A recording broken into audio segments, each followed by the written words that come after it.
Tom. I'm back for the next section in this series of reflections upon Gunther Anders' work, The World as Matrix and as The World as Phantom and as Matrix. Excuse me, which is, in my view, a rather serious set of indictments of broadcast media, television, and radio at the time of its composition, but now I think it's a reflection of even greater moment due to the consequences of the internet, etc., etc., etc. The previous four sections through which we have gone have a sort of foundational quality to it. Section 5 of this, the first chapter, I think it's probably the most important chapter of the work, or at least of its initial phase, because it's here that we're going to see the real logical underpinnings of his assertions put forward in a manner that lends them even greater coherence. I think that their coherence is already intuitively evident. And what have we seen so far? We've seen so far that first of all, it's not a neutral technology, that it implicates us in a set of projects that have moral and ethical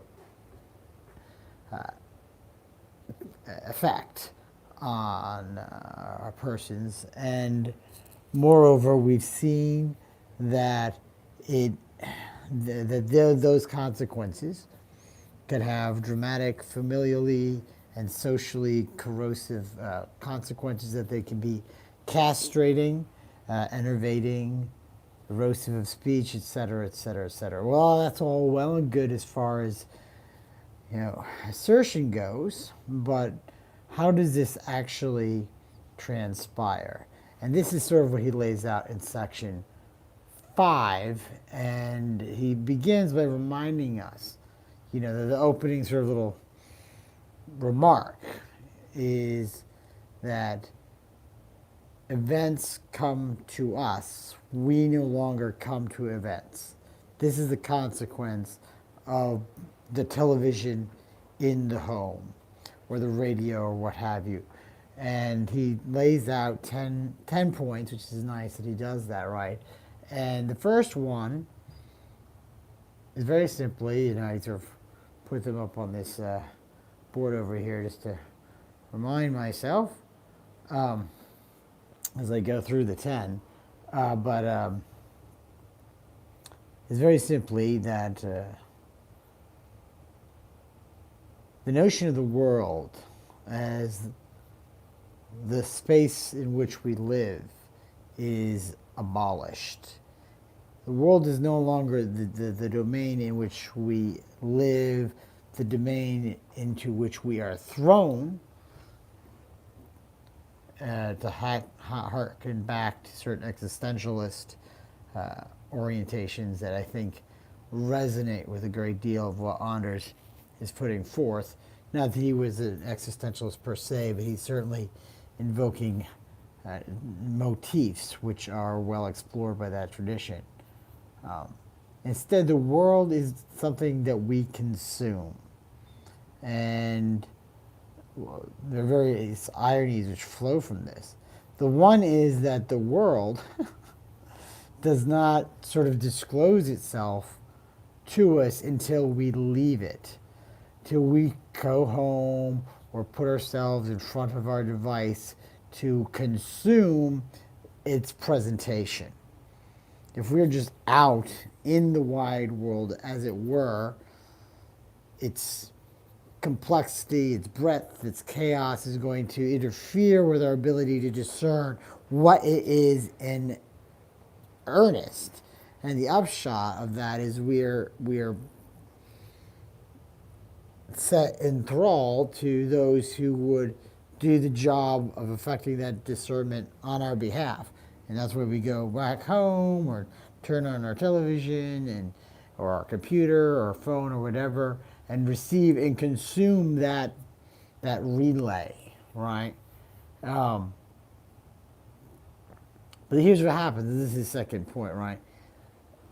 Not only does it sort of creates this paradoxical sense where the actual world, the actual space is now of our life is encountered as something which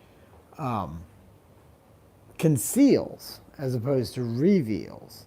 And the other thing that happens is that, and this is the second point, that what we then re-understand as the world in response to this transmogrification, what we re-understand is the world is as something which is simply an image. The world comes to us and we consume it as an image, and this is what then transforms the world into having the quality of a phantom. This is what Anders is meaning when he entitles the work World as Phantom and as Matrix. It is something which is present but only half present, because it is present merely as an image. And so it is there, but it is not there. It is its representation, but because of what we said in the first point, the representation all of a sudden becomes the totality of what it is. And there's a hollowness there, an absence, which seems then to echo forth problematically as we go through these points which he's sketching. The third whereof is this, that, and then the next few sort of tie, they're very sort of closely tied together. And points 3, 4, and 5, right? Which I can just iterate very quickly. The number 3, we've already sort of heard about number 3 in the previous chapter, right? Is that with this transformation in the mode of our engagement with the world into a mode of mere consumption, we all of a sudden feel like we have a godlike power of the world. It's available at any time, just as soon as you turn on the television, the radio, the internet, whatnot, right? And this sort of circumstance that it is always on offer gives us the impression of a certain potency. But it's fundamentally illusory due to the fact that we don't actually affect that world anymore. It's something that we merely encounter. The other thing is that, and that sort of comes up, and we've already talked about this, is point 4, right? Is that it speaks to us, but we can't speak to it. We've lost the capacity to push back. We no longer reciprocate. It's not a conversation. We merely receive. And this is, as he said in I think the previous section, this deprivation of speech, like, oh, well, we don't have to talk anymore because we're just talking to, and ultimately translates into the diminution, even the negation of our agency. The speech, thought, action, meaningful speech, thought, and action are tied to this capacity for engagement, which is negated due to the imagistic broadcast of the world. Additionally,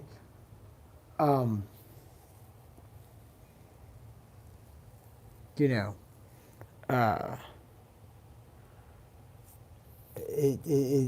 this is just sort of, in a way, just another aspect of the same phenomenon, point 5.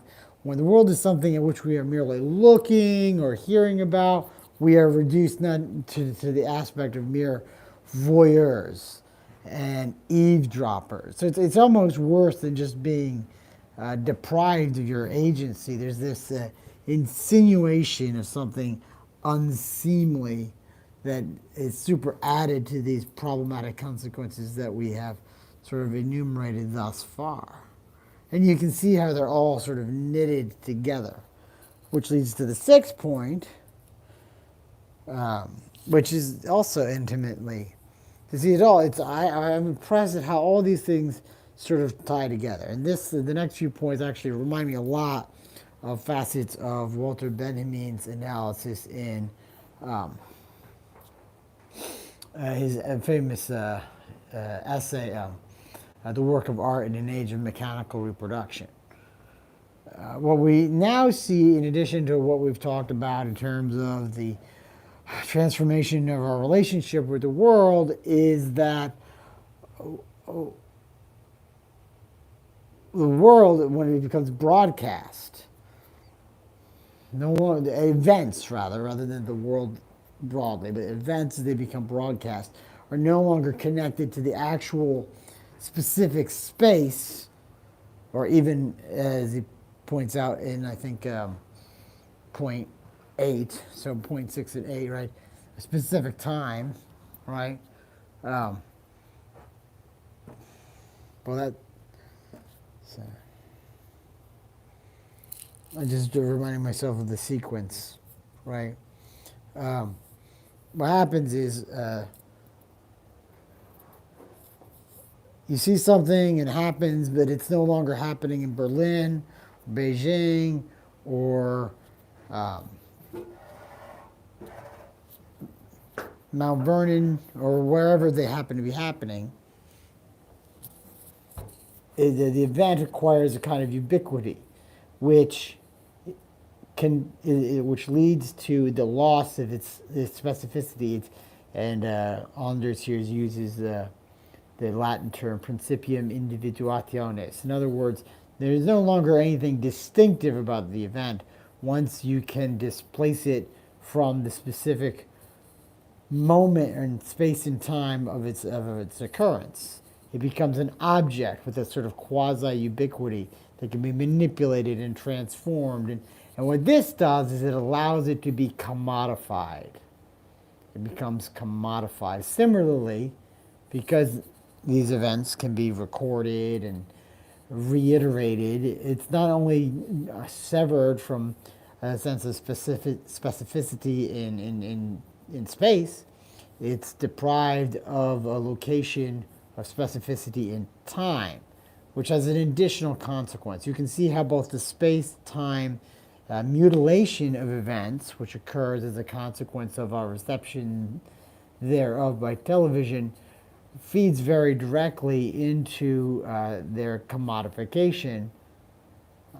But what you can also see as a result of this is something which leads a little bit beyond, actually a lot beyond what I'm talking about right now, and it's something which is also explored in the Walter Benjamin essay to which I just referred, The Work of Art in an Age of Mechanical Reproduction. You see a negation of history. You see a negation of history. Since events are no longer inexorably tied to specific spaces and specific times, what constitutes history as the definitive trajectory of human being is itself eradicated. And this works in conjunction with the other negating consequences of television, radio, internet, et cetera, to take us out of the world. Again, the first point was that through relating to the world through the lens of broadcast media, it is no longer the domain in which we live, it is the domain which we consume. And it's demeaning, it demeans us existentially. The 8th point, so this 5, 6, 6, 7, 8, they all sort of tie together. They're all sort of pointing out aspects of this. Point 8 specifically is that events become transformed into mere spectacle, because now subordinated to a logic of commodity, their reality is a matter of indifference. Whether they are mere appearance or actual occurrence no longer counts under the logic of the commodity, under the logic of the spectacle. So you can see conversation, anticipation. I don't know, the exact relationship between Guy Debord and Gunther Anders, but you can see merely the philosophical resonance between the two in point 8, right? Moreover, this ramifies not just for specific events, whether those events in news, musical performances, theatrical displays, movies, etc. It actually, beyond specific events, ramifies for the world broadly, and all this shows how the world is then transformed into a mere matrix, or mold, if you like, for its own reproduction. So there's a logical continuity here, which I think is quite striking, right? The effective negation of the specificity of events in space and time leads to their commodification, which implies that their meaningfulness, it becomes a consequence of how they feed into the spectacle of capital. This spectacular quality then in turn ramifies not just for events, but for the world. It becomes a mere matrix, a mere mold or template, which is then subjected to whatever manipulation the system would have executed, so that it becomes reproduced as its own commodity. And then this leads to point 9, which, which just sort of, well, that was point 9. That was point 9. The world becomes merely the matrix. The world is phantom and as matrix. It is phantom-like because it is never fully present. It is a mere image, half present, half absent. And it is a matrix because the consequence of the first point, where it's no longer the domain in which we live and engage with something which we merely consume, leads to its subjection to a logic of commodity and control. No, I think these are 9 points. It's at 10, and the 10th point is this: that the ironic, sort of weird upshot of all this is that the world is cast in what Gunther Anders refers to as in a very idealistic light, or we are imprisoned in a kind of problematic idealism. And here he's using the word idealism in a pretty technical way. So we have to be careful not to misunderstand him as, indicting people who sort of use that word more colloquially to refer to sort of a principled optimism or something like that. No, what he means by this is that the way he defines it, technically, is that the world becomes something which is merely an object, something which is merely for us. The import of the other or otherness is suppressed, negated, ignored, what have you. And the difference between this kind of idealism and classical idealism, where you see, mind first stuff, or, that kind of thing, certain readings of Plato, etc., is that these are conjectural frames. But bizarrely, under the domain of the spectacle, as he's sketched it, this transposition of the world from something which exceeds, or at least something with which we are engaged in a fashion that is